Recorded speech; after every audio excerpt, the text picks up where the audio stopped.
안녕하세요. 네, 날씨가 많이 추워졌습니다. 추워도 전도하는 것은 멈출 수가 없어서요. 이번 주간에 홍 목사님은 마산교회에서 전도 집회하시고요. 또 신용철 목사님은 공주교회, 또 오세일 목사님은 울산 동부교회, 그리고 서울에는 경희대, 또 고려대, 그리고 서울교회당에서는 낮소 집회도 있고 또 저녁 소집회도 있습니다. 기억하시고 같이 기도해 주셨으면 좋겠습니다. 같이 기도드리겠습니다.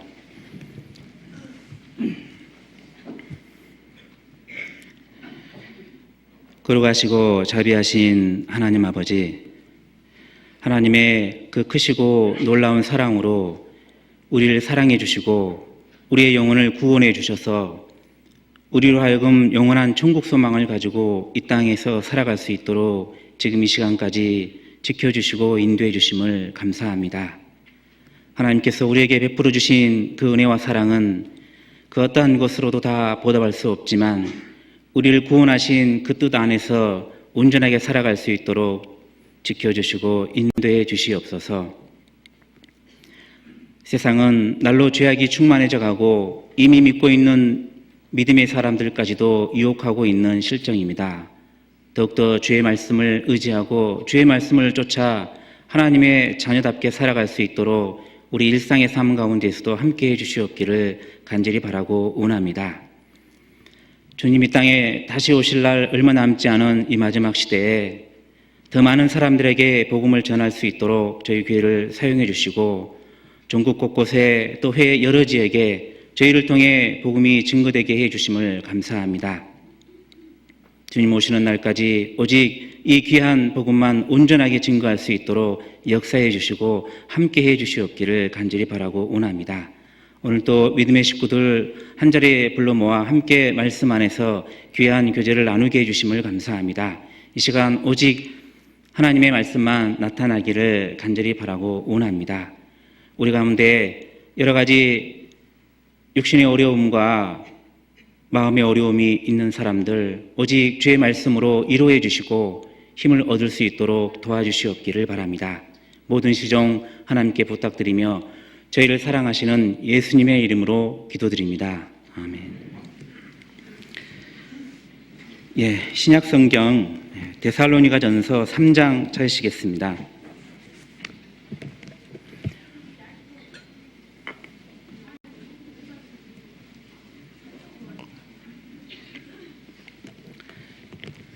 데살로니가전서 3장 6절부터 제가 읽어드리겠습니다.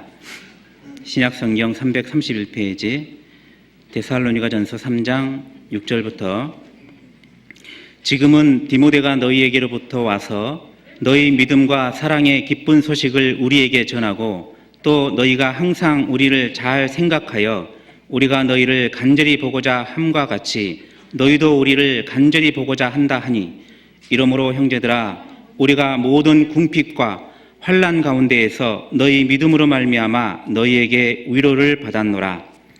그러므로 너희가 주 안에 굳게 선즉 우리가 이제는 살리라. 9절 10절은 같이 읽겠습니다. 우리가 우리 하나님 앞에서 너희를 인하여 모든 기쁨으로 기뻐하니 너희를 위하여 능히 어떠한 감사함으로 하나님께 보답할고 주야로 심히 간구함은 너희 얼굴을 보고 너희 믿음의 부족함을 온전케 하려 함이니. 6절부터 10절까지 같이 읽었습니다. 오늘 그 본문 읽은 내용은 사도 바울이 데살로니가 지역에 가서 전도했고 또 그 지역 사람들이 구원을 받았는데 그 이후에 데살로니가 교회에 가보지 못해서 그들의 믿음을 확인하고 또 믿음의 연약함을 도와주기 위해서 걱정하고 있던 터에 디모데를 보내서 그 디모데가 다시 돌아와서 그 데살로니가 교회의 성도들의 믿음의 상태에 대해서 알려줬습니다. 그래서 거기 6절에 보면은 너희 믿음과 사랑의 기쁜 소식을 우리에게 전하고 이렇게 되어 있습니다. 디모데가 데살로니가 성도들의 믿음을 바울에게 알려줬습니다. 그래서 9절 말씀에 우리가 우리 하나님 앞에서 너희를 인하여 모든 기쁨으로 기뻐하니 너희를 위하여 능히 어떠한 감사함으로 하나님께 보답할고 이렇게 말씀하고 있습니다. 자기가 전도한 그 성도들이 신앙의 성숙을 이루었다는 그 소식을 듣고 바울은 모든 기쁨으로 기뻐한다라고 말씀하고 있습니다. 그리고 그 기쁨을, 그 감사함을 보답하고자 하는 마음을 나타내고 있습니다. 그래서 나중에는 직접 찾아가서 만나서 그 기쁨을 누리고 싶다라는 마음을 표현하고 있습니다. 그게 10절에 주야로 심히 간구함은 너희 얼굴을 보고 너희 믿음의 부족함을 온전케 하려 함이라. 자, 이렇게 데살로니가 성도들의 그 신앙의 성숙을 바울이 기뻐하는 내용을 알 수 있습니다. 그래서 오늘은 함께 생각해 보고자 하는 것은 성도가 기뻐해야 될 것이 무엇인가, 무엇을 기뻐해야 될까, 그런 것들을 함께 생각해 보고자 합니다. 세상에 살면서 기쁨을 얻는 방법은 여러 가지가 있습니다. 그래서 사람에게 기쁨을 주는 것이 인생에서 딱 두 가지 방면에서 온다라고 말할 수 있겠는데요. 하나는 세상이 주는 세상 안에서의 즐거움이 있고, 또 한편은 주님 안에서, 세상에서 살지만 주님 안에서 주님으로 말미암는 기쁨을 얻는 길도 있습니다. 그래서 하나님을 알지 못하고 살아가는 사람은 오직 세상에서 주는 기쁨과 세상에서 얻을 수 있는 기쁨과 즐거움을 가지고 살아간다, 이렇게 말할 수 있습니다. 그러면 인생이 즐거워하고 인생이 기뻐하는 것들이 무엇이 있을까? 인생의 모든 즐거움을 누려봤던 솔로몬 왕은 그 모든 즐거움이 다 헛되다라고 한마디로 표현하고 있습니다. 그래서 전도서 2장 8절에도 인생들이 기뻐하는 것이 처와 첩들이다라는 말도 있고, 뿐만 아니라 여러 가지 인생들이 기뻐하는 것들이 있다라고 말합니다. 그러나 그 모든 것이 솔로몬은 누려봤기 때문에, 해봤기 때문에 그것이 다 헛되다라는 것을 고백하고 있습니다. 자, 인생들이 좋아하는 것들이 몇 가지 있는데요. 먼저 인생들이 좋아하는, 세상 것들을 좋아하는 것들을 몇 가지 생각해 볼 수 있는데, 사람들은 항상 새로운 것들을 좋아하는 것 같습니다. 그래서 바울이 옛날에도 그렇고 지금도 그런 것 같아요. 사람은 항상 새로운 것, 새로운 물건, 새로운 것을 좋아하는 것 같습니다. 바울이 아덴에 가서 전도할 때도 그 아덴 사람들과 또 그 지역에 왔던 많은 외국인들이 새로 되는 것을 말하고 듣는 것 외에는 달리 시간을 쓰지 않았다, 이렇게 표현하고 있습니다. 그러니까 그 시절 사람들도 그렇고 지금도 그렇고 뭔가 새로운 지식, 새로운 지혜, 새로운 물건, 새로운 즐거움을 아주 좋아하는 것 같습니다. 그러나 성경은 한마디로 해 아래 새 것이 없다라고 말씀하고 있습니다. 전도서 1장 한번 가보시겠습니다. 전도서 1장.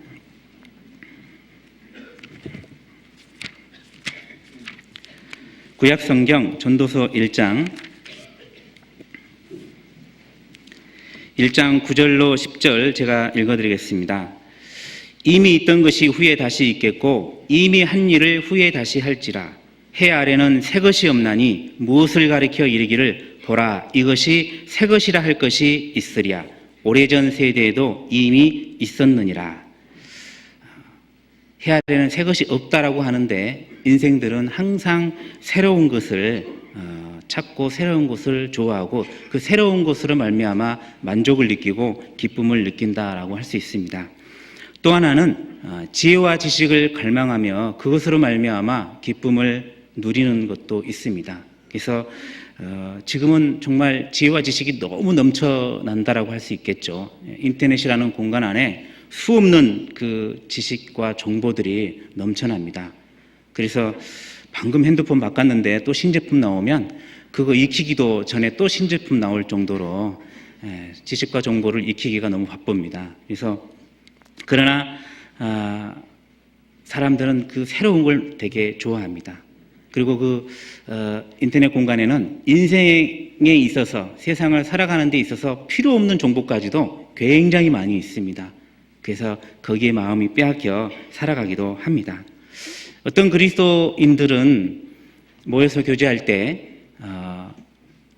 전도에 대한 얘기, 교제에 대한 얘기, 성경에 관한 이야기를 나눌 때는 잠잠하더니 연예인 이야기, 스포츠 이야기 이렇게 나오면 아주 디테일하게 그 비하인드 스토리까지 얘기하는 사람도 있습니다. 그럼 뭔가 잘못됐다라고 말할 수 있습니다. 성경은 그 지혜와 지식도 다 바람을 잡는 것과 같다라고 말씀합니다. 그 전도서 1장 찾으셨는데요. 16절부터 제가 읽어드리겠습니다. 내가 내 마음 가운데 말하여 이르기를 내가 큰 지혜를 많이 얻었으므로 나보다 먼저 예루살렘에 있던 자보다 낫다 하였나니 곧 내 마음이 지혜와 지식을 많이 만나 보았음이로다. 내가 다시 지혜를 알고자 하며 미친 것과 미련한 것을 알고자 하여 마음을 썼으나 이것도 바람을 잡으려는 것인 줄을 깨달았도다. 18절 같이 읽겠습니다. 지혜가 많으면 번뇌도 많으니 지식을 더하는 자는 근심을 더하느니라. 그럼에도 불구하고 사람들은 지혜와 지식을 갈망하며 그것으로 말미암아 기쁨을 얻고자 합니다. 또 한편으로는 인생을 즐겁게 하는 웃음을 좋아하고 그 웃음을 통해서 즐거움을 느끼기도 합니다. 그래서 세상 말로 일로라는 말 비슷한 말이 있잖아요. 그래서 한 번 웃으면 조금 더 젊어진다. 그래서 어떻게든 한 번 정도 웃어보려고 노력하는 경우도 있습니다. 그러나 성경은 또 말씀하시기를 웃음도 미친 것이다 라고 말하고 있습니다. 전도서 2장 한번 보시겠습니다. 전도서 2장 2절 말씀 같이 읽겠습니다. 내가 웃음을 논하여 이르기를 미친 것이라 하였고 희락을 논하여 이르기를 저가 무엇을 하는가 하였노라. 웃음은 좋은 것인데도 불구하고 웃음을 미친 것이다 라고 했고 희락을 논하여 저가 무엇을 하는가 이렇게 말씀하고 있습니다. 그 이유는 하나님과 상관없는 웃음, 하나님과 상관없는 기쁨은 그것은 하나님 보실 때 미친 것이고 아무런 의미가 없다라고 말씀하고 있습니다. 웃음과 희락은 인생들이 좋아하는 것들이잖아요. 그래서 마음의 웃음도 있고 육체적인 즐거움도 말하고 있습니다. 그러나 여하튼 하나님을 배제한 웃음과 하나님을 배제한 희락은 하나님 보시기에 미친 것이다. 저가 무엇을 하는가? 저가 무엇을 하는가? 무엇 때문에 웃는가? 무엇으로 말미암아 희락을 누리는가? 그런 말씀이라 할 수 있습니다. 그래서 그것도 결국은 헛되다라는 것을 말씀합니다. 거기 전도서 2장 1절에는 나는 내 마음에 이르기를 자 내가 시험적으로 너를 즐겁게 하리니 너는 낙을 누리라 하였으나 본즉 이것도 헛되도다. 뭔가 아주 즐거움을 누리라 하였으나 정말 실험적으로 많이 즐거움을 누려봤지만 그것도 헛된 것이다 라고 말씀하고 있습니다. 그리고 또 하나 인생을 즐겁게 하는 무엇으로 기쁨을 얻냐면 세상 사람들이 좋아하는 술입니다. 그렇죠? 술을 즐겨합니다. 그리고 그 육신을 즐겁게 하기 위해서 술을 먹음으로 아주 기쁨을 누리는 사람도 많이 있습니다. 그런데 그 술도 끝까지 즐거움을 유지해 주지는 못하죠. 거기 전도서 2장 3절에도 이렇게 말씀하십니다. 내 마음이 군구하기를 내가 어떻게 하여야 내 마음의 지혜로 다스림을 받으면서 술로 내 육신을 즐겁게 할까? 또 어떻게 하여야 어리석음을 취하여서 차나 인생의 종신토로 생활함에 어떤 것이 쾌락인지 알까 하여. 그래서 그 술로 내 육신을 즐겁게 한다. 정말 세상 사람들은 술로 육신을 즐겁게 하는 일이 굉장히 많이 있습니다. 기분이 좋아도 한 잔, 기분이 나빠도 한 잔, 또 슬퍼도 한 잔, 기뻐도 한 잔, 추워도 한 잔, 더워도 한 잔. 그래서 계속 술 마실 수 있는 이유를 만들어냅니다. 왜냐하면 그것이 기쁨을 준다라고 생각하기 때문입니다. 그러나 정작 술을 더 많이 먹으면 다음 날에는 정말 술병 보기도 싫을 정도로 몸이 아픈 경우도 있습니다. 그럼에도 불구하고 또 다시 술을 찾겠다 이렇게 말합니다. 며칠 지나면 또 먹잖아요. 술은 인생을 즐겁게 한다라고 생각하고 그 술을 찾습니다.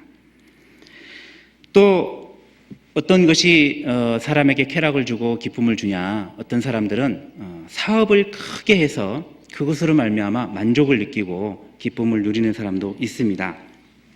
거기 4절 말씀에 그렇게 되어 있죠. 전도서 2장 4절에 나의 사업을 크게 하였노라.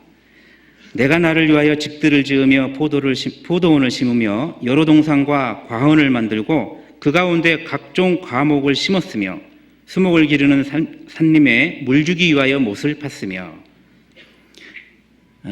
정말 어떤 사람은 새벽부터 일어나서 재산을 늘리는 기쁨으로, 통장에 돈이 쌓이는 그 기쁨으로, 그 즐거움으로 살아가는 사람도 있습니다. 통장에 한 달에 한 번씩 금액이 늘어나면 보고 만족을 느끼고 기쁨을 누리는 사람도 있습니다. 그래서 어떻게 하든지 돈을 최대한대로 많이 벌어보려고 얼마나 노력을 많이 합니까?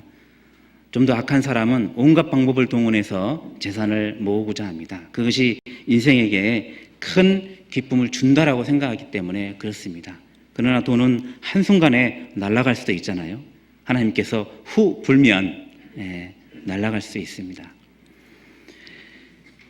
그래서 거기 전도서 2장 20절에 보면은 이렇게 되어 있습니다. 전도서 2장 20절에 이러므로 내가 해 아래서 수고한 모든 수고에 대하여 도리어 마음으로 실망케 하였도다. 어떤 사람은 그 지혜와 지식과 재주를 써서 수고하였어도 그 얻은 것을 수고하지 아니한 자에게 업으로 끼치리니 이것도 헛된 것이로다. 큰 해로다. 자, 그 사업으로 말미암아 기쁨을 누리기 위해서 정말 새벽부터 밤늦게까지 정말 죽도록 일을 하고 재산을 쌓았지만 그 재산을 자기가 누리지 못하는 경우가 훨씬 많이 있습니다. 그게 22절에도 사람이 해 아래서 수고하는 모든 수고와 마음에 애쓰는 것으로 소득이 무엇이랴. 일평생에 근심하며 수고하는 것이 슬픔뿐이라. 그 마음이 밤에도 쉬지 못하노니 이것도 헛되도다. 그래서 돈 벌 생각에 밤에도 쉬지 못하고 돈 벌 궁리를 하고 살아가는 거죠. 어디에 투자해야 더 많은 돈을 얻을 수 있을까? 그것이 기쁨을 준다고 생각하기 때문에 그렇게 노력한다라고 할 수 있습니다. 또 세상 사람들은 돈이 또 많아지면 나중에는 명예를 얻기를 원합니다. 처음에는 돈이 좀 많이 있었으면 좋겠는데 돈이 좀 많아지면 나중에 명예를 얻길 원합니다. 그래서 처음에는 남보다 잘 먹고 잘 살기 위해서 젊은 시절을 공부하는데 자기 실력을 쌓는데 온통 투자를 다 합니다. 그리고 드디어 잘 살고 노력하면 잘 살게 되잖아요. 그리고 재산도 많아지면 사람은 자연스럽게 명예를 구하게 됩니다.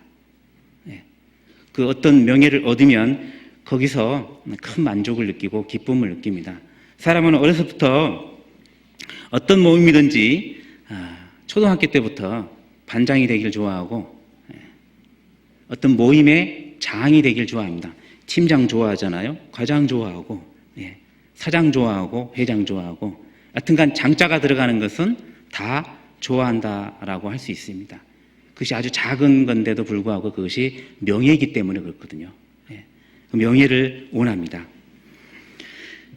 사람은 짐승이 아니기 때문에 먹고 사는 것만으로는 만족을 못 느낍니다. 재산이 많다고 그 만족하지 않거든요. 그래서 결국은 명예를 구하게 됩니다. 그것이 자기에게 큰 기쁨을 준다라고 생각하기 때문입니다. 자, 이렇게 많은 세상의 즐거움이란 그 즐거움이 결국은 그 즐거움을 조금 지나보면은 씁쓸한 마음을 가질 수밖에 없습니다. 잠언 14장 찾아보시겠습니다. 잠언 14장 13절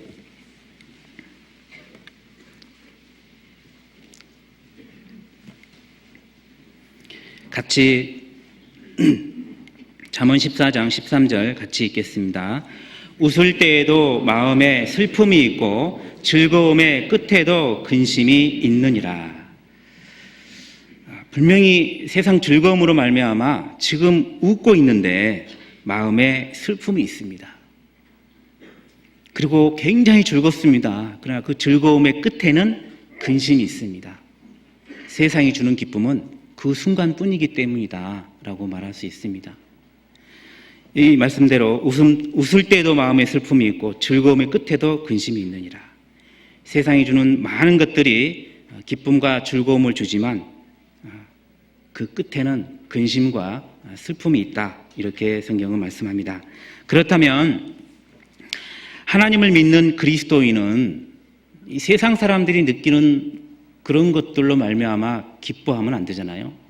그리스도인들은 무엇으로 기쁨을 얻어야 되며 즐거워해야 되는가? 구원받은 그리스도인들은 뭔가 다른 것으로 기뻐해야 되는 게 마땅하다라고 생각됩니다. 여기 천국 시민이 된 성도들은 무엇으로 기뻐해야 될까? 성경에는 항상 기뻐하라, 주 안에서 항상 기뻐하라, 이렇게 말씀하고 있습니다. 그러면 기뻐해야 되는 것들이 있다는 이야기죠. 그래서 어떤 것이 있길래 주 안에서 항상 기뻐할 수 있는가? 시편, 그 앞에 시편 4편 찾아보시겠습니다.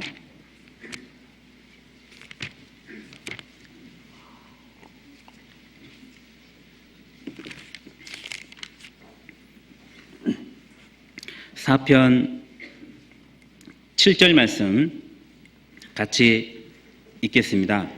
주께서 내 마음에 두신 기쁨은 저희 곡식과 새 포도주에 풍성할 때보다 더하니이다. 주께서 내 마음에 두신 기쁨이 있다. 그리고 그것은 세상에 있는 곡식과 새 포도주에 풍성할 때보다, 재산이 많은 것보다, 정말 재산이 많아졌을 때보다 주님이 내 안에 두신 기쁨, 그 기쁨이 훨씬 더 크다라고 고백하고 있습니다. 구원받은 사람은 그 마음에 하나님이 주신 기쁨이 있습니다. 내 육신적인 것으로 기뻐해야 되는 것이 아니라 주님이 내게 주신 것이 있습니다. 그것으로 말미암아 기뻐해야 될 것을 말씀해 주십니다. 그래서 그리스도인들이 무엇으로 기뻐해야 되는가? 첫 번째로 기뻐해야 된다라고 하는 것은 하나님을 기뻐하는 겁니다. 가장 먼저는 하나님이죠. 하나님 자신을 기뻐해야 될 겁니다. 하나님은 나를 창조하시고 나를 구원해 주시고 나의 모든 필요를 채워주시는 분이시기 때문에 마땅히 기뻐해야 됩니다. 시편 97편 한번 가보시겠습니다.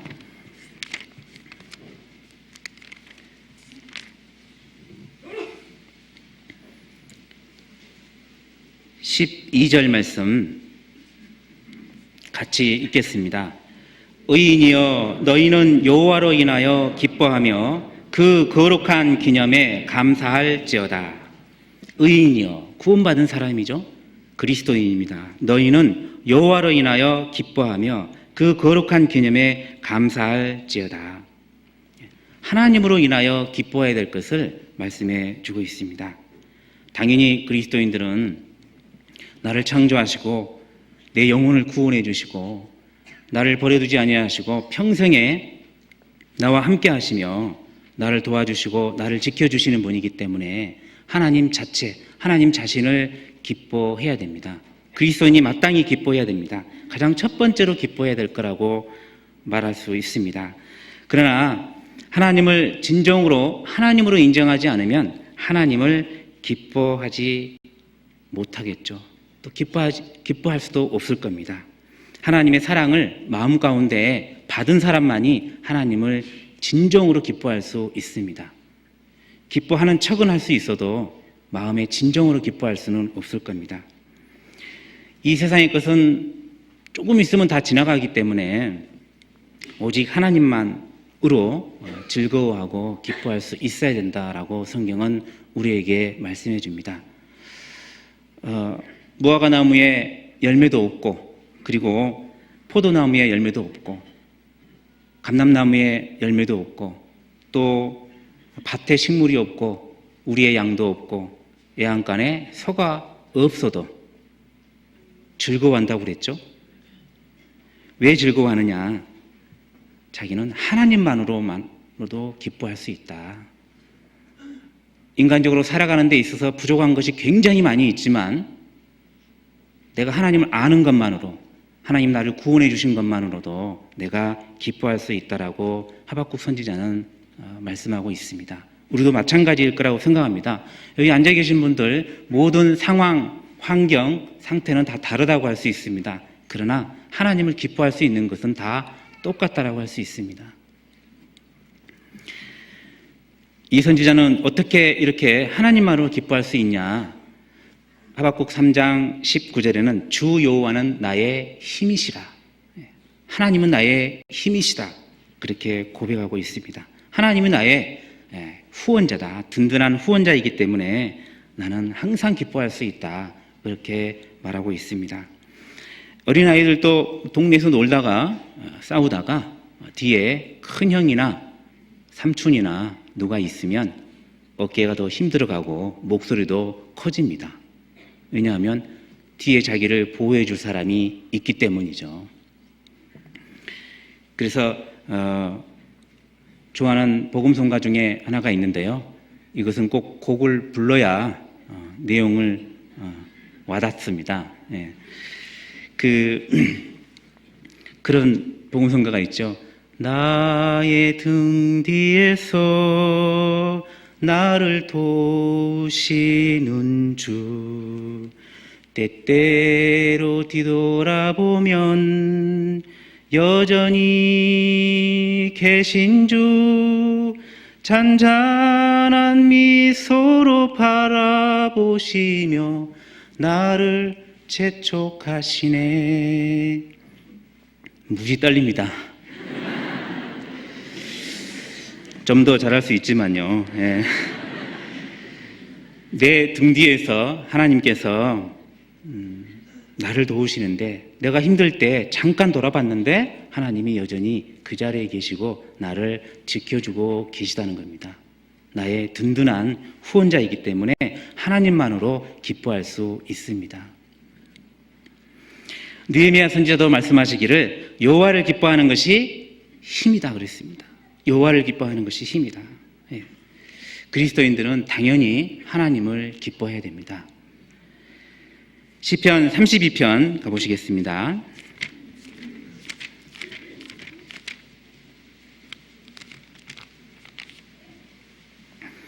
(32편) 11절,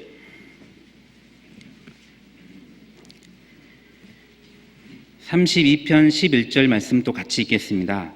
너희 의인들아 여호와를 기뻐하며 즐거워할지어다. 마음이 정직한 너희들아 다 즐거이 외칠지어다. 여기도 너희 의인들아, 구원받은 사람들아, 하나님을 믿는 사람들은 여호와를 기뻐하며 즐거워할지어다 라고 말씀합니다. 당연히 하나님을 기뻐해야 됩니다. 구원을 받고 마음이 정직한 사람은, 그리스도인들은 정말 하나님을 외치며 기뻐할 수 있습니다. 소리치며 외치며 기뻐하라는 겁니다. 다윗은 정말 하나님을, 구원의 하나님을 기뻐했기 때문에 그 법궤를 성전 안으로 가지고 갈 때 정말 춤추면서 가지고 갔습니다. 하나님이 나의 힘이기 때문에. 그래서 내 영혼이 여호와를 즐거워하며 그 구원을 기뻐하리로다, 이렇게 고백하면서 하나님을 기뻐했습니다. 그래서 우리가, 즉 우리 영혼이 첫 번째로는, 그리스도인이 첫 번째로는 가장 먼저 하나님을 기뻐해야 됩니다. 하나님을 기뻐해야 되는 것은 그 하나님의 창조를 기뻐해야 되고, 하나님의 광대하심을 기뻐해야 되고, 하나님의 구원, 하나님께서 우리를 다스리시는 것, 그리고 하나님의 영광, 그리고 하나님의 끝없는 사랑을 그리스도인들은 마땅히 기뻐해야 됩니다. 거기 시편 찾으셨는데요. 한 장 더 넘기시면 37편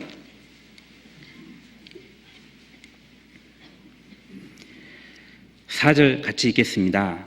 또 여호와를 기뻐하라. 저가 내 마음의 소원을 이루어 주시리로다. 하나님을 기뻐하면 하나님께서 내가 가지고 있는 마음의 소원을 이루어 주시겠다라고 약속하셨습니다. 단순히 하나님 자체, 하나님을 기뻐하라는 것입니다. 하박국 선지자는 없는 게 참 많았잖아요.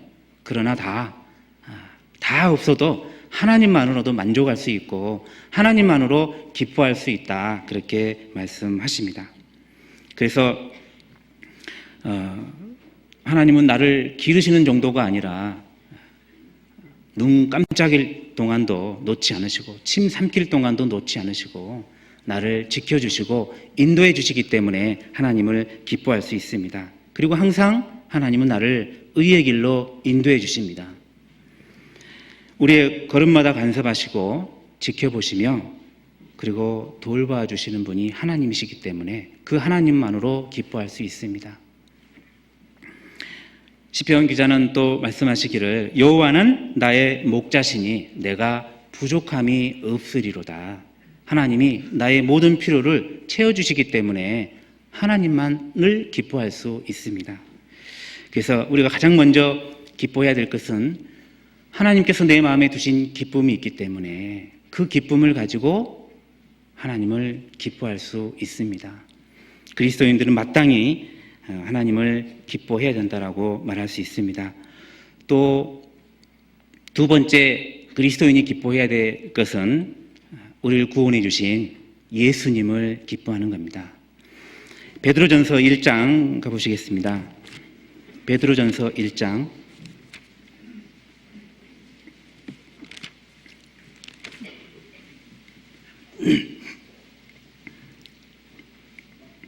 베드로전서 1장 8절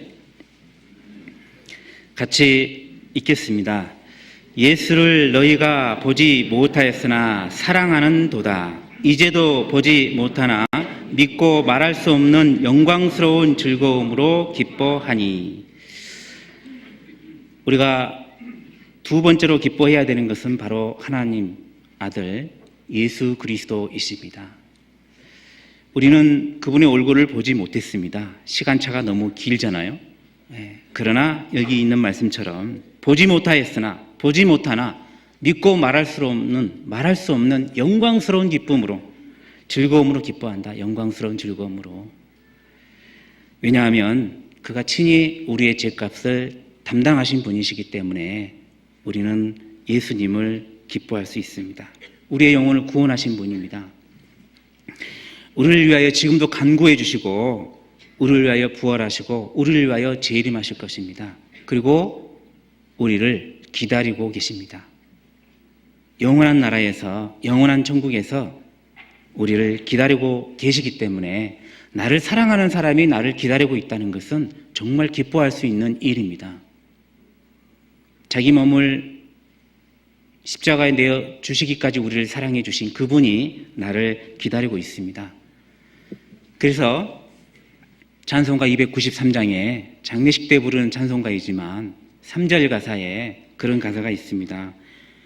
기다리던 성도들과 그 문에서 만날 때 참 즐거운 우리 모임 그 얼마나 기쁘랴. 그날 아침 그 문에서 구원함을 얻은 믿음의 식구들과 함께 주님이 같이 만난다면 그보다 더 큰 기쁨이 없을 겁니다. 거기서 우리를 기다리고 계시기 때문입니다. 요즘에 유행하는 또 복음성가 하나는 오늘 좀 노래를 찬송을 많이 하게 됐습니다. 듣기 거부가셔도 양해하시기 바랍니다. 요즘에 좋은 찬송가 있습니다. 나의 가는 이 길 끝에서 나는 주님을 보리라. 영광의 내 주님 나를 맞아 주시리. 그 끝부분이 너무 마음에 듭니다. 영광의 내 주님이 나를 맞아 주신다. 내가 이 땅에 어떻게 살았다 할지라도 나를 구원해 주신 그 주님께서 나를 기다려 주시며 나를 맞아 주신다. 내가 이 길을 끝까지 간다면 나를 맞아 주신다라고 말씀하십니다. 그러므로 우리는 주님 안에서 기뻐할 수 있습니다. 그 주님만을 기뻐할 수 있습니다. 빌립보서 4장 4절에는 주 안에서 항상 기뻐하라. 나를 구원해 주신 주님이기 때문에 내가 다시 말하노니 기뻐하라. 주님 안에서 기뻐하는 것은 주님과 관계된 것을 모든 것을 다 기뻐해야 된다라고 말할 수 있습니다. 주님과 관계된 것. 주님을 기뻐하는 게 무엇을 기뻐하는 건가? 주님하고 연관된 것, 주님하고 관계된 것은 다 기뻐해야 되는 겁니다. 내가 사랑하는 사람이 있으면 사랑하는 사람이 좋아하는 건 다 좋아하게 됩니다. 사랑하는 사람이 좋아하는 것 다 하게 됩니다. 사랑하는 사람과 관계된 것은 다 좋아하게 됩니다. 주님과 관계된 것은, 주님이 가장 바라시는 것은 다른 영혼이 구원받는 것입니다. 그것을 기뻐해야 되는 거죠. 다른 영혼이 구원받는 거 기뻐해야 됩니다. 구원받은 그리스도인들은 교회를 사랑합니다. 그건 당연한 거잖아요. 교회를 사랑하는 것을 기뻐해야 되고, 구원받은 그리스도인들은 주님의 새 계명처럼 서로 사랑하는 것, 그것을 기뻐해야 됩니다. 주님을 사랑한다고 하면서 주님과 관계된 것을 사랑하지 않을 수는 없습니다. 주님을 사랑한다고 말하면서 주님이 싫어하는 것만 한다면 그건 주님을 사랑한다라고 말할 수 없습니다. 그리스도인들이 가장 기뻐해야 되는 것은 예수님입니다. 주님을 정말로 기뻐해야 됩니다. 주님과 관계된 것은 다 기뻐해야 됩니다. 그래서 요한복음 12장 26절에 사람이 나를 섬기려면 나를 따르라. 나 있는 곳에 나를 섬기는 자도 거기 있으리니. 사랑하는 사람이 있다면 항상 옆에 있고 싶지 않습니까? 내가 좋아하는 사람이 있다면 항상 옆에 있고 싶습니다. 정말 내가 하나님, 주님을 사랑한다면 주님이 좋아하는 것, 주님이 원하시는 것, 주님과 관계된 것은 다 해야 되는 거죠. 구원받는 사람이 있는 곳에 내가 함께 하는 것이 주님 옆에 있는 것이고 주님과 함께 하는 것이다 라고 말할 수 있습니다. 또 주님을 기뻐한다면 주님을 가장 알기를 바라야 될 겁니다. 주님을 사랑하는데 주님 알기를 원하지 않는다는 건 있을 수가 없는 거죠. 빌립보서 3장 가보시겠습니다. 빌립보서 3장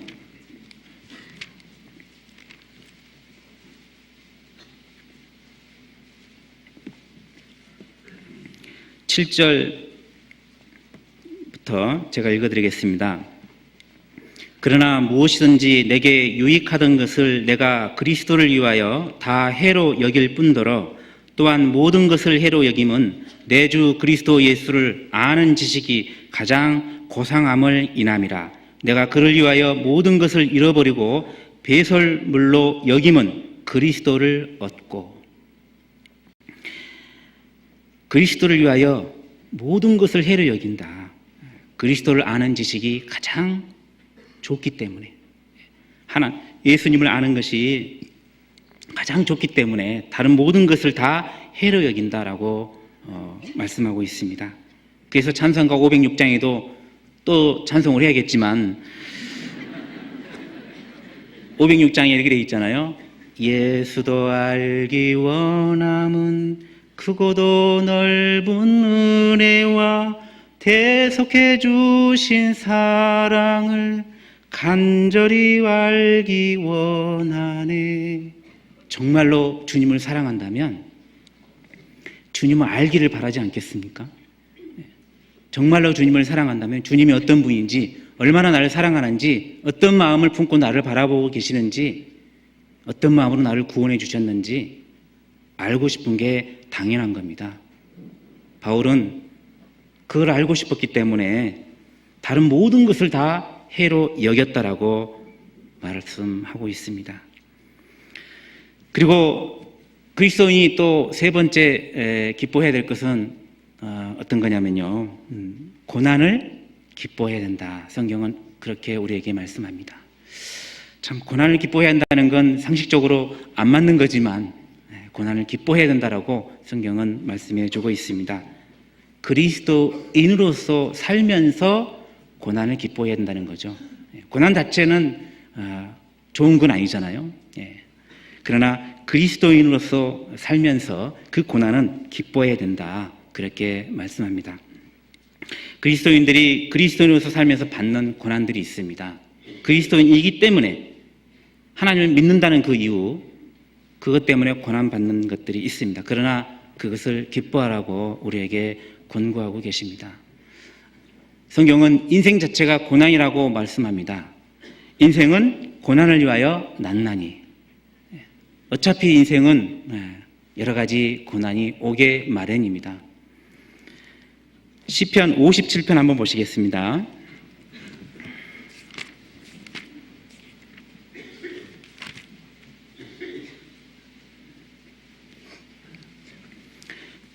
(57편) 4절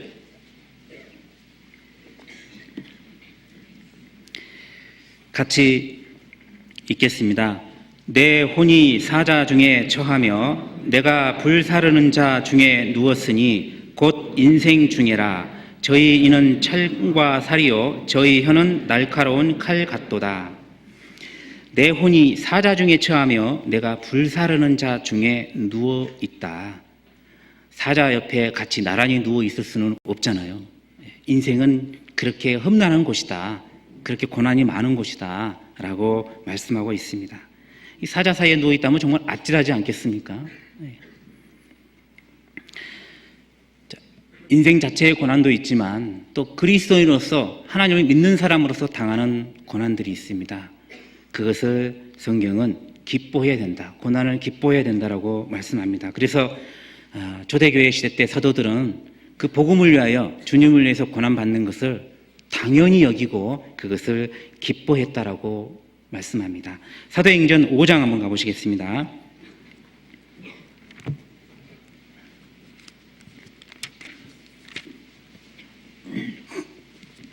사도행전 5장 41절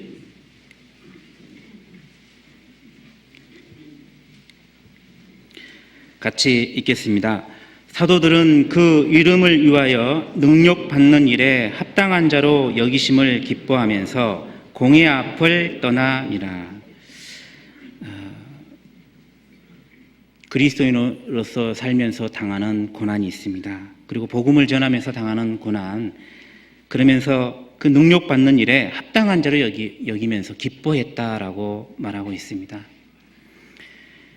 초대교회 때부터 사도시대를 이어서 지금까지 많은 그리스도인들은 그 고난 당한 것을 당연하게 여기며 주님을 위해서 당하는 고난을 기뻐했습니다. 그것 때문에 손해보는 일이 있더라도 기뻐할 수 있었습니다. 그래서 디모데후서 3장 12절에는 무릇 그리스도 예수 안에서 경건하게 살고자 하는 자는 핍박을 받으리라. 정말로 이 죄악이 충만한 세상에서 경건하게 살고자 하는 데 있어서 핍박을 안 받는 게 이상한 겁니다. 온통 죄악투성인데 그 가운데서 의롭게 산다는 것이 그렇게 쉬운 일은 아니기 때문에 핍박을 받을 수밖에 없습니다. 반드시 고난이 따르게 되어 있습니다. 고린도 후서 12장 가보시겠습니다.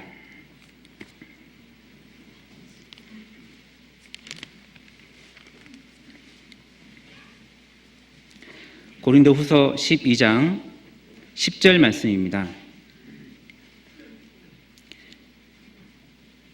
같이 읽겠습니다.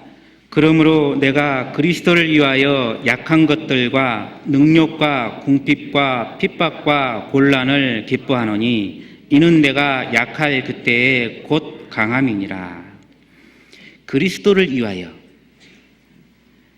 약한 것들과 능력과 궁핍과 핍박과 곤란은 좋은 것은 아닙니다. 그러나 그것을 기뻐한다. 그리스도를 위하여 그러한 것들을 기뻐한다. 고난을 기뻐한다 라고 말씀하고 있습니다. 그래서 그리스도를 위하여 살다 보면, 교회를 다니다 보면, 또 주님을 섬기면서 살다 보면 정말 이런 경우를 당하는 경우가 많이 있습니다. 이유 없이 손해당하고 이유 없이 핍박을 당하는 경우도 있습니다. 그러나 그것을 당당하게 기뻐할 수 있어야 된다. 그리스도인은, 하나님을 믿는 사람이기 때문에 우리는 당당하게 기뻐할 수 있어야 된다라고 말할 수 있겠습니다. 베드로전서 4장에는 그리스도의 고난에 참여하는 것으로 기뻐하라 이렇게 말씀하고 있습니다. 그리스도의 고난에 참여하는 것으로.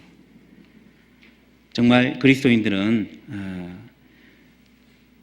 일상의 삶 가운데서 자기가 잘못해가지고 고난당한 것을 기뻐하라고 말하지 않습니다. 자기가 잘못해가지고 고난당한 것은 해결해야 되는 거죠.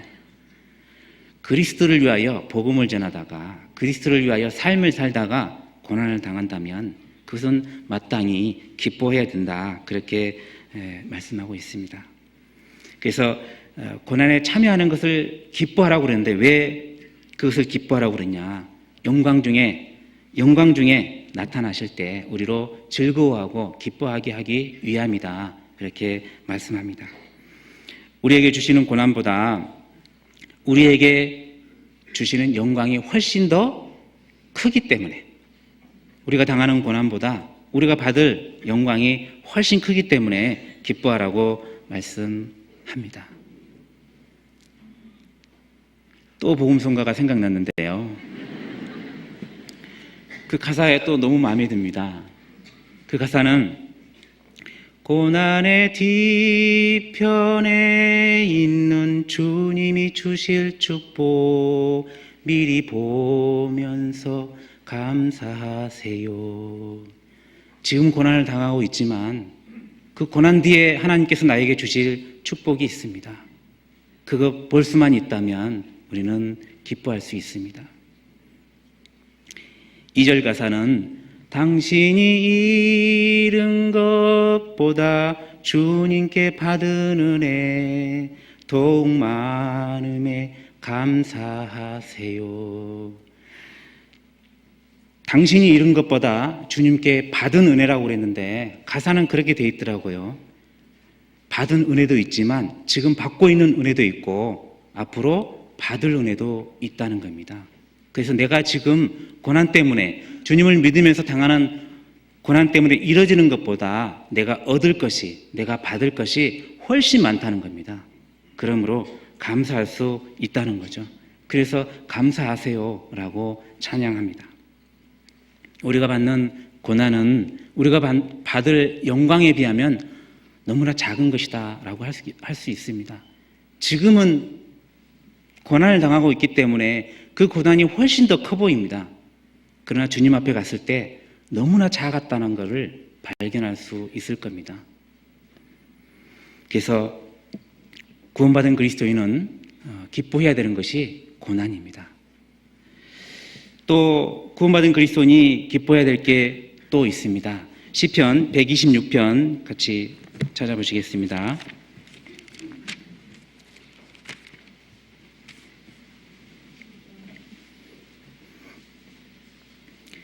(126편) 1절부터 제가 읽어드리겠습니다. 시편 126편. 여호와께서 시온의 포로를 돌리실 때 우리가 꿈꾸는 것 같았도다. 그때 우리 입에는 웃음이 가득하고 우리 혀에는 찬양이 찼었도다. 열방 중에서 말하기를 여호와께서 저희를 위하여 대사를 행하셨다 하였도다. 여호와를 위하여 대사를 행하셨으니 우리는 기쁘도다. 여호와께서 우리를 위하여 대사를 행하셨으니 우리는 기쁘도다. 이렇게 말씀하고 있습니다. 이것은 이스라엘 백성들이 포로에서 이제 벗어났을 때 그 기쁨을 찬양한 건데, 우리가 마귀로부터, 죄로부터, 사단의 그 사슬로부터 벗어났을 때, 우리가 구원받았을 때 정말 꿈꾸는 것 같이 기뻐할 수 있었습니다.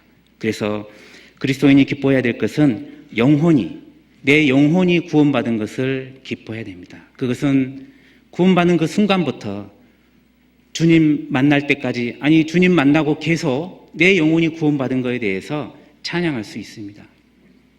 그것이 너무나도 크기 때문입니다. 또한 나의 영혼이 구원받은 것과 또 다른 사람의 영혼이 구원받은 것을 기뻐해야 됩니다. 그건 그리스도인으로서 마땅한 것이라고 할 수 있습니다. 그리스도인은 자기를 구원해 주신 그 주님, 그 구원을 끊임없이 감사하고 기뻐해야 되지만 또 다른 영혼이 구원받은 것도 감사하고 기뻐해야 됩니다. 그것은 그 어떤 것으로도 보답할 수 없는 은혜이기 때문입니다.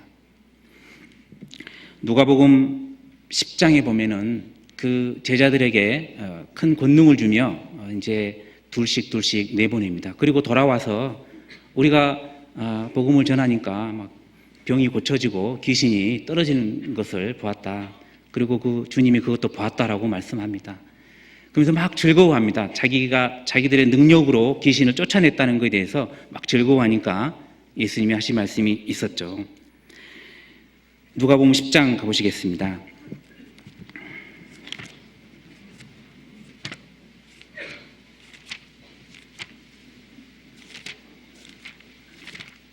(10장) 20절 말씀인데요.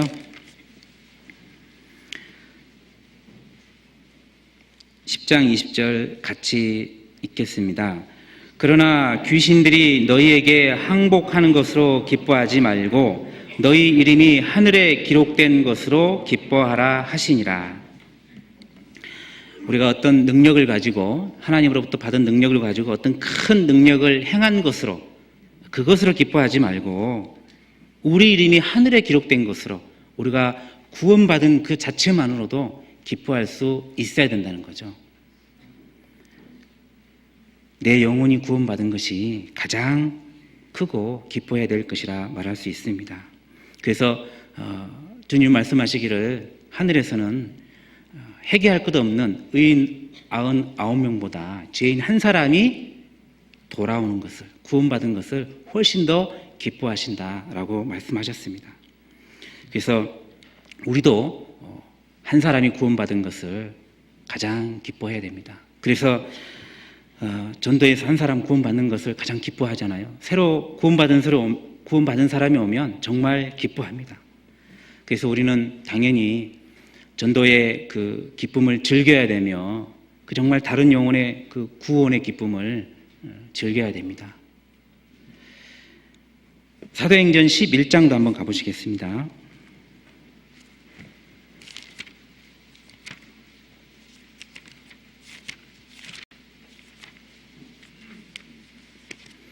사도행전 11장 21절부터 제가 읽어드리겠습니다. 주의 손이 그들과 함께 하심에 수다한 사람이 믿고 주께 돌아오더라.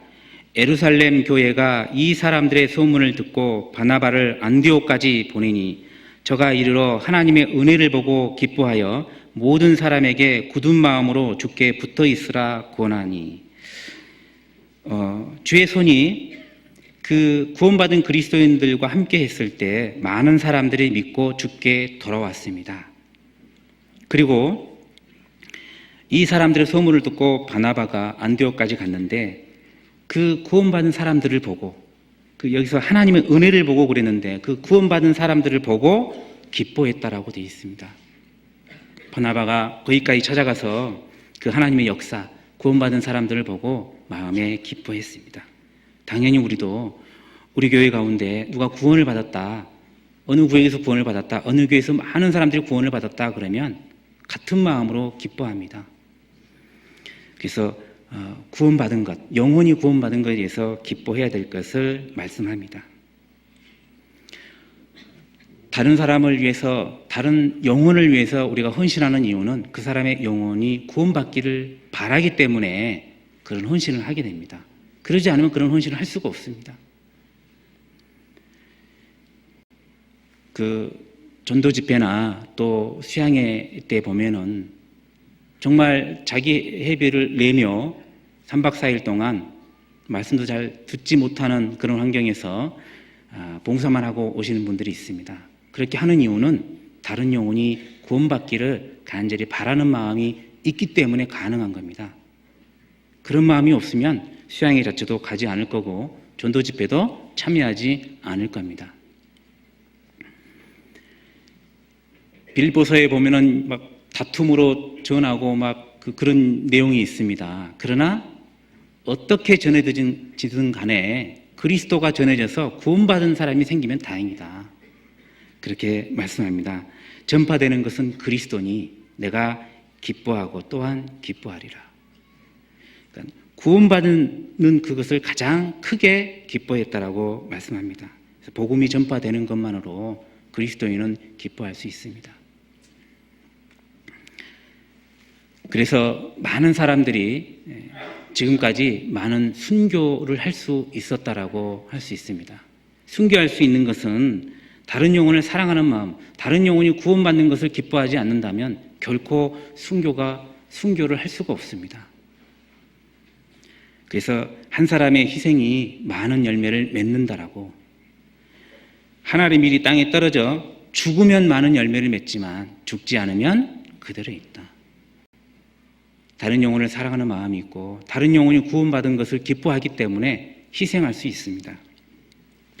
그래서 내 영혼이 구원받은 것을 내가 정말로 기뻐하고 감사하는 것처럼 다른 영혼이 구원받는 것을 기뻐하고 감사할 수 있어야 됩니다. 그것이 그리스도인이 기뻐해야 될 것 중에 하나라고 말할 수 있습니다. 그리고 또 그리스도인이 기뻐해야 될 것은 영원한 상급을, 우리에게 주시고자 하는 영원한 상급을 기뻐할 수 있습니다. 누가복음 6장 한번 가보시겠습니다.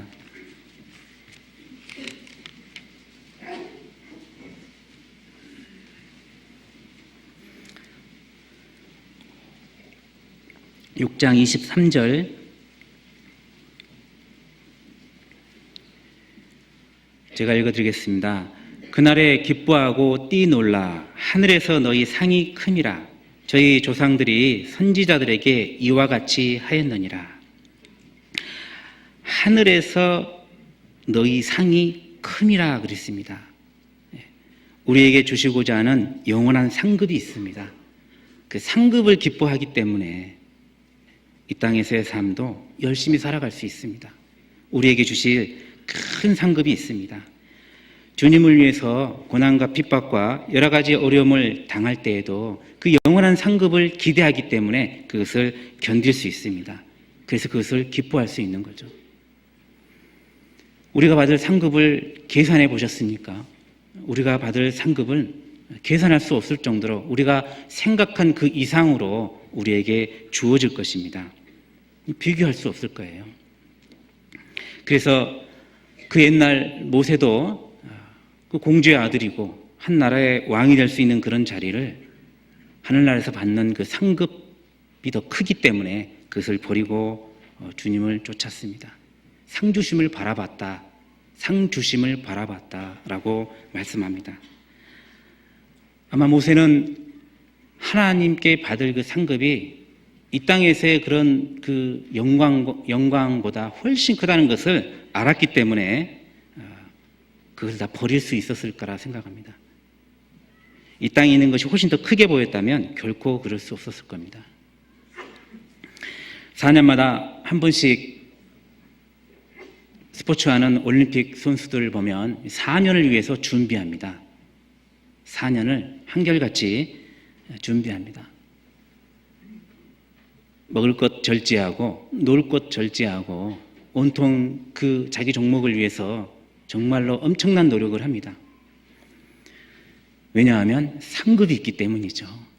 그렇게 했는데 아무런 상급이 없으면 누가 4년 동안 그런 고생을 하겠습니까? 상급이 있기 때문입니다. 금메달 따면 영광과 사회적 지위와 재물이 생기기 때문에 4년을 죽도록 노력하는 겁니다. 그리고 영광을 얻죠. 그것은 썩어질 것이잖아요. 이 땅에서 얻는 건 썩어질 것이죠. 썩어질 것을 위해서도 그렇게 노력을 하는데, 우리가 영원한 상급이 있다면, 비교할 수 없는 상급이 있다면 더 많은 노력을 해야 된다라고 말할 수 있습니다. 그래서 썩지 아니할 것을 얻고자 하는 그 신앙생활이 지혜로운 그리스도인의 모습이라 할 수 있습니다. 그래서 상급을 기뻐해야 됩니다. 상급. 그리고 또 하나는요, 형제 자매님들의 신앙의 성숙을 기뻐해야 된다라고 할 수 있습니다. 그리스도인은 마땅히 내 옆에, 내 주변에 형제 자매들이 신앙이 성숙되는 것을 기뻐해야 됩니다. 데살로니가전서 처음에 찾았던데 다시 가보시겠습니다. 데살로니가전서 3장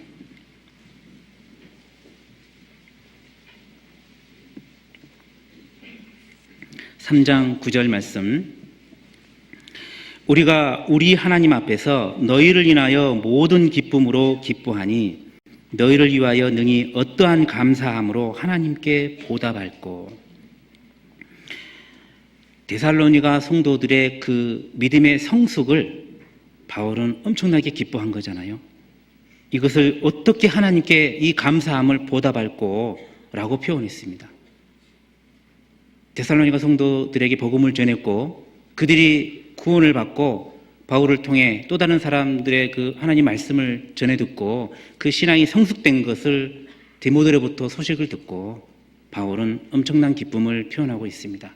모든 기쁨으로 기뻐한다. 형제 자매의 믿음의 성숙을 기뻐합니다. 로마서 16장도 한번 가보시겠습니다. 로마서 16장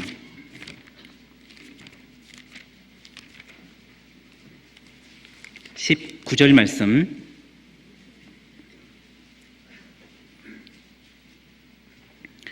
로마서 16장 19절 같이 읽겠습니다. 너희 순종함이 모든 사람에게 들리는지라. 그러므로 내가 너희를 인하여 기뻐하노니 너희가 선한데 지혜롭고 악한데 미련하기를 원하노라. 로마 성도들에게 편지한 말씀인데, 바울이 너희 순종함이 모든 사람에게 들리는지라. 로마 성도들의 그 순종하는 믿음의 삶의 소식을 들었습니다. 그래서 그러므로 내가 너희를 인하여 기뻐한다. 그 로마 성도들의 믿음의 성숙을 바울은 또 기뻐하고 있습니다. 내 옆에 있는, 내가 알고 있는 형제 자매들의 그 믿음의 성숙을 그리스도인들은 마땅히 기뻐해야 된다는 거죠. 요한일서에도 보면은 그 사도 요한이 그 가이오에 대한 말씀을 형제들이 와서 가이오에 대한 믿음의 상태에 대해서 말해 줍니다. 들어보니까 내게 있는 진리를 증거하되 네가 진리 안에서 행한다 하니 내가 심히 기뻐하노라. 그냥 기뻐하는 것도 아니고 심히 기뻐하노라 그랬습니다. 형제 자매의 그 신앙 성숙에 대한 소식을 들었을 때 심히 기뻐했다. 그래서 우리도 같은 믿음을 가지고 있는 형제 자매님들이 정말 어느 날 또는 한 달 후에 1년 만에 신앙이 정말 자랐다면 그 자란 신앙의 모습을 보고 기뻐할 수 있어야 됩니다. 철로역정이라는 책에 보면은 그 크리스천의 부인 크리스티아나가 나중에 아이들과 같이 데리고 순례의 길을 떠납니다. 그전에는 부인이 그렇게 핍박하고 아이들도 못 가게 하고 그랬다는 소식을 들었는데, 나중에 부인과 함께 아이들이 순례의 길을 출발했다는 소식을 들었습니다. 그리고 그 해설자의 집에 도착을 했습니다.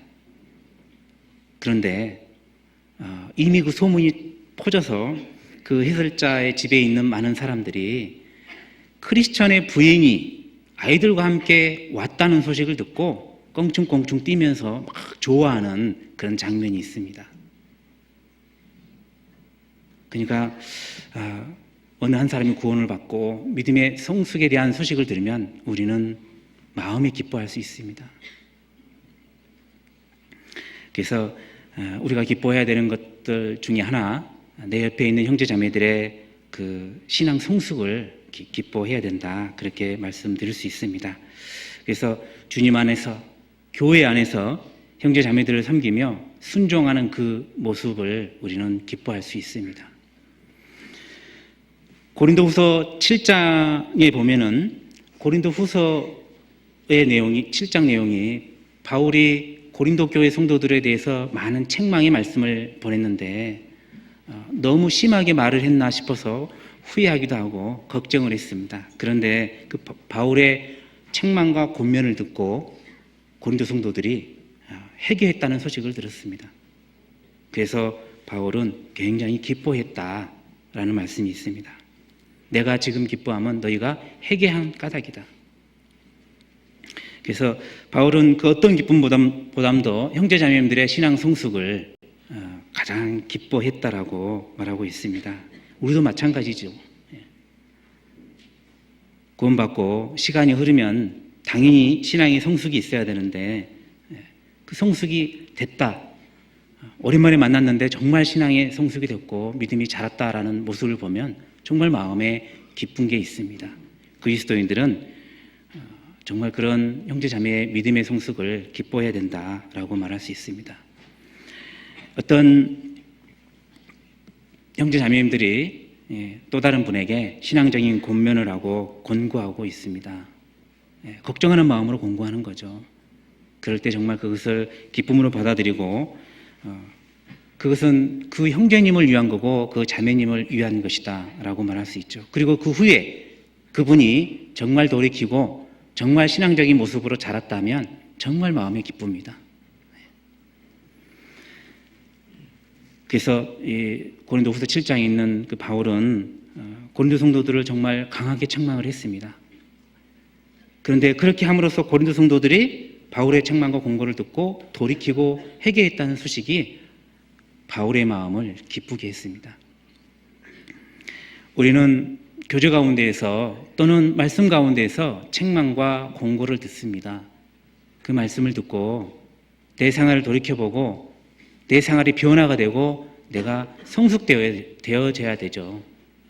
듣고 마는 것이 아니라. 그래서 이 성도들의 믿음의 성숙을 기뻐해야 되는 것은 그리스도인이 당연히 기뻐해야 되는 것 중에 하나입니다. 어떤 분이 신앙이 아주 좋아졌는데 그 소식을 듣고도 무덤덤한 사람도 있습니다. 전도도 잘하고 교도도 잘하고 정말 열심히 사는 간증을 하는데도 불구하고 무덤덤하는 사람도 있습니다. 본인이 열심히 못 살기 때문에 그럴 수도 있습니다. 아니면 다른 동네 사람이니까 그럴 수도 있을 것 같습니다. 바울은 오늘 그 본문 데살로니가 성경에서 데살로니가 성도들의 신앙 성숙을 듣고 그 기쁜 소식을 굉장히 기뻐했습니다. 그리고 위로를 받았다라고 말하고 있습니다. 마땅히 그리스도인들은 이 바울이 데살로니가 성도들의 그 믿음 성숙을 기뻐했던 것처럼 우리도 당연히 마땅히 형제자매들의 믿음에 대한 성숙을 기뻐해야 될 거라 말씀드릴 수 있습니다. 그리고 또 하나 그리스도인이 기뻐해야 될 것 중에 하나가 교회와 교제를 기뻐할 수 있어야 된다, 그렇게 말할 수 있겠습니다. 시편 122편 한번 보시겠습니다. 시편 122편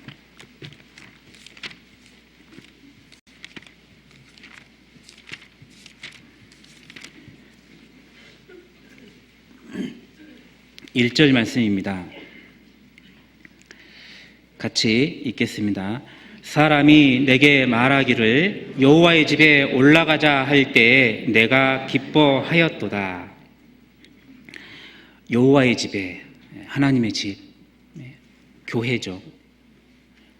누군가가 교회 가자고 할 때, 교제 가자고 할 때 기뻐해야 되잖아요.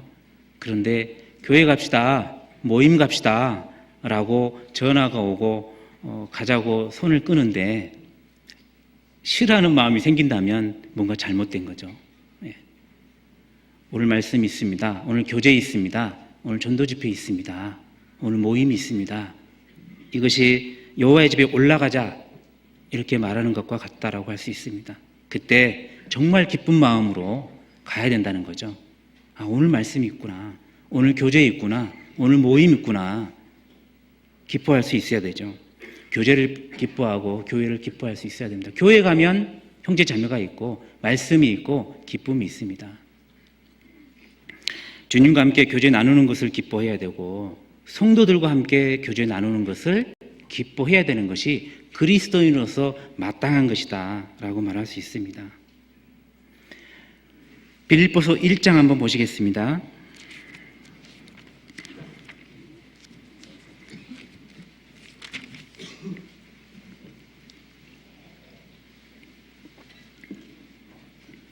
빌립보서 1장 4절부터 제가 읽어드리겠습니다.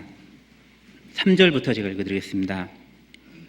내가 너희를 생각할 때마다 나의 하나님께 감사하며 간구할 때마다 너희 무리를 위하여 기쁨으로 항상 간구함은 첫날부터 이제까지 복음에서 너희가 교제함을 인함이라. 이 바울이 빌립보 성도들을 위해서 항상 간구했는데요. 빌립보 성도들이 항상 교제하고 있기 때문에 말씀 안에서 교회 안에서 형제 자매들과 함께 구원받은 그때부터 항상 교제하고 있기 때문에 그것을 정말 기뻐했다. 그 무리를 기뻐했다라고 말하고 있습니다.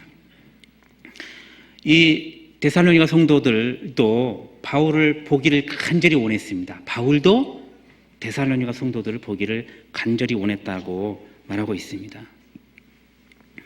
그 데살로니가전서 2장에 보면은 우리가 잠시 너희를 떠난 것은 얼굴이요 마음은 아니다. 너희 얼굴 보기를 열정으로 더욱 힘썼노라.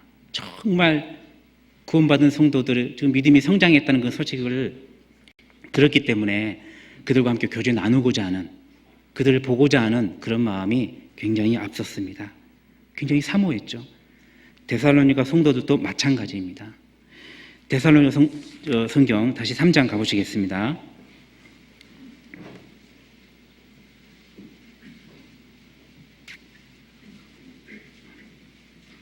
3장 6절 말씀에 지금은 디모데가 너희에게로부터 와서 너희 믿음과 사랑의 기쁜 소식을 우리에게 전하고 또 너희가 항상 우리를 잘 생각하여 우리가 너희를 간절히 보고자 함과 같이 너희도 우리를 간절히 보고자 한다 하니, 서로가 서로를 간절히 보고자 했다는 겁니다. 교제하고 싶은 거죠. 그들은 주님의 사랑 안에서 서로 만나서 교제하기를 원했습니다. 우리도 같은 믿음을 가지고 있는 형제 자매님들을 만나기를 간절히 소망해야 되죠. 만나서 교제하기를 기대해야 됩니다. 교제를 기뻐하는 거죠. 그리스도인은 마땅히 교제를 기뻐해야 됩니다. 시편 84편에 보면은 만군의 여호와의 주의 장막이 어찌 그리 사랑스러운지요. 주님이 계시는 곳, 형제 자매님들이 함께 하는 곳, 그것이 정말 사랑스럽다는 거죠. 그래서 다른 곳에서 첫날 있는 것보다 주님의 궁정에 하루 있는 것이 훨씬 낫습니다. 세상에서 정말 재밌게 사는 것보다 형제 자매들과 함께 같이 교제하는 것이 훨씬 낫습니다 라고 말할 수 있습니다. 교회와 교제를 기뻐하면 교회 가기를 기뻐하고 또 교제 나오기를 기뻐하게 됩니다. 교제를 사모하고 기뻐하면 교회를 사모하고 마음과 몸이 교회 가운데로 인도되게 되어 있습니다. 그리스도인은 마땅히 교제를 사모해야 됩니다. 그리고 교회에 온다는 것은 물론 교제도 하지만 그 교제 가운데 봉사라는 것도 있습니다. 교회 안에서 주님을 일할 수 있는, 주님의 일을 할 수 있는 봉사의 기회가 주어진 것을 또 기뻐해야 됩니다. 주님의 교회 안에서 주님의 일을 할 수 있는 기회가 나에게 주어졌다. 그건 정말 감사해야 될 일입니다. 복음을 위해 교회 안에서 교회를 위하여 봉사할 수 있는 기회 아무나 주어지는 게 아니죠. 정말로 구원받은 사람, 하나님의 은혜를 받은 사람에게 주어지는 겁니다. 그 정말로 감사하고 기뻐해야 될 거라 생각됩니다.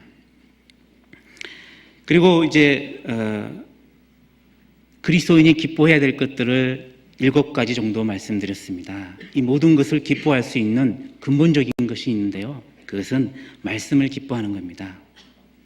말씀을 기뻐해야만이 앞에 말씀드린 모든 것, 하나님을 기뻐하고 주님을 기뻐할 수 있고 영혼 구원을 기뻐할 수 있고 고난도 기뻐할 수 있고 교회도 기뻐할 수 있습니다. 상급도 기뻐할 수 있습니다.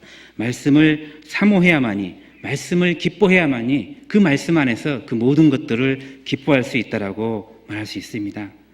시편 1편 2절에는 오직 여호와의 율법을 즐거워하여 그 율법을 주야로 묵상하는 자로다. 누가 그 율법을 주야로 묵상하는가?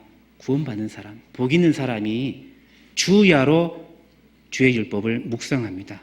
묵상해야만이 하나님이 어떤 분인지, 왜 우리가 하나님을 기뻐해야 되는지, 왜 주님을 기뻐해야 되는지, 왜 상급을 기뻐해야 되는지, 우리를 구원한 것을 기뻐해야 되는지 알 수 있습니다. 시편 119편 가보시겠습니다.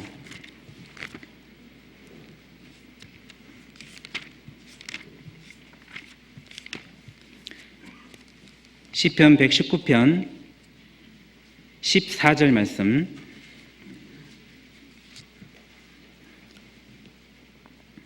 같이 읽겠습니다.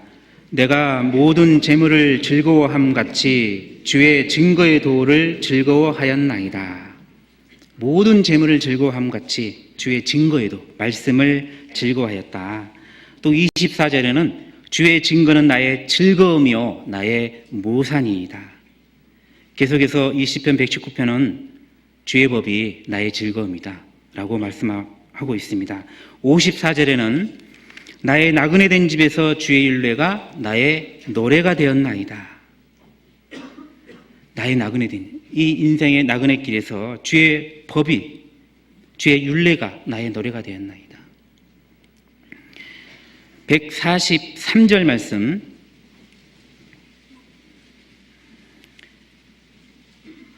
같이 읽겠습니다.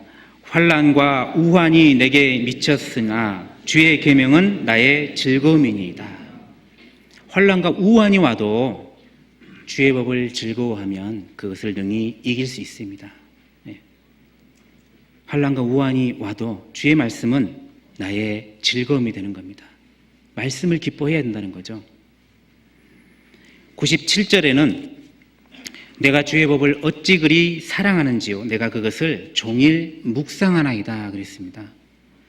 말씀을 종일 묵상하면, 그 말씀을 묵상하면 하나님의 사랑을 알게 되고 하나님이 어떤 분인지를 알게 됩니다.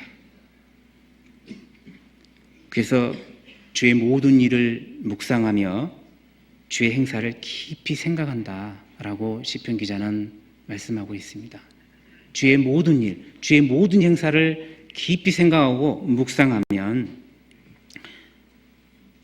하나님을 더욱 알게 되고 주님의 사랑을 더욱 알게 되고 내가 마땅히 어떻게 살아야 될 것을 더욱 알게 됩니다.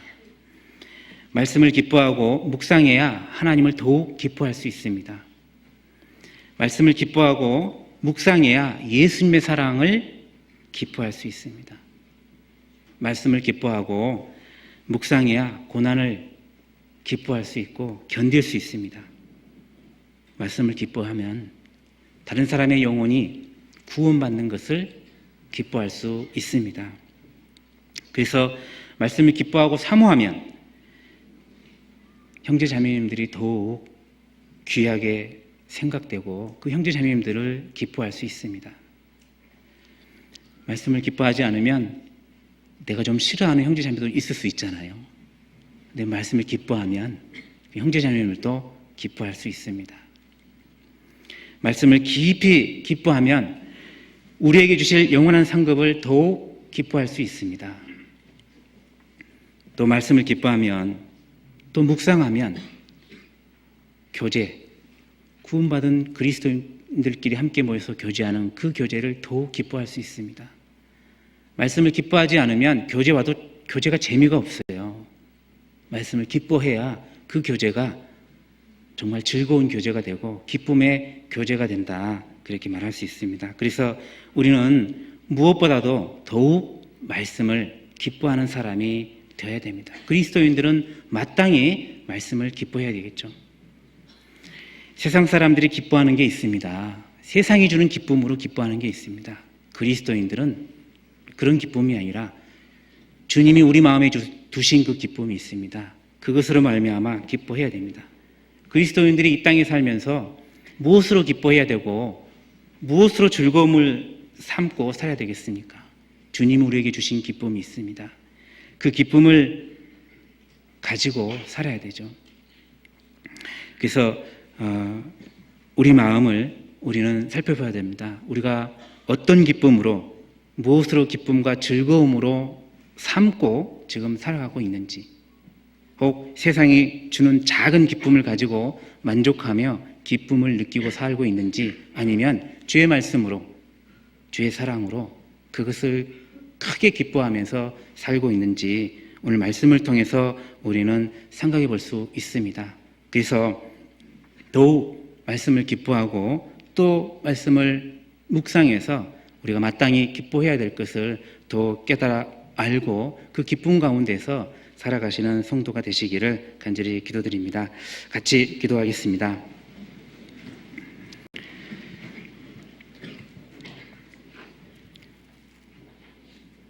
사랑이 많으신 하나님 아버지, 감사합니다.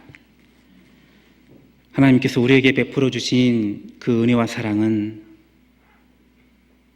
우리가 그 어떠한 것으로도 다 보답할 수 없는 줄 압니다. 오직 하나님께서 우리를 구원해 주신 그 뜻 가운데 우리 모두가 온전하게 살아갈 수 있도록 지켜주시고 인도해 주시옵소서. 이 세상이 주는 기쁨으로 삶을 사는 것이 아니라 오직 주님께서 우리에게 주신, 우리 마음 가운데 주신 그 기쁨으로 살아갈 수 있도록 우리 한 사람 한 사람 붙들어 주시고 인도해 주시옵소서. 주님 이 땅에 다시 오실 날 얼마 남지 않은 이 마지막 시대에 저희들 살아가고 있습니다. 더욱 주의 말씀을 쫓아 주의 말씀을 묵상하며 주의 뜻이 무엇인지 발견하고 그 뜻 가운데 살아갈 수 있도록 인도해 주시옵기를 간절히 바라고 원합니다. 저희를 사랑하시는 예수 그리스도의 이름으로 감사하며 기도드립니다. 아멘. 찬송가 82장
어느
간고 없습니다. 안녕히 돌아가시기 바랍니다.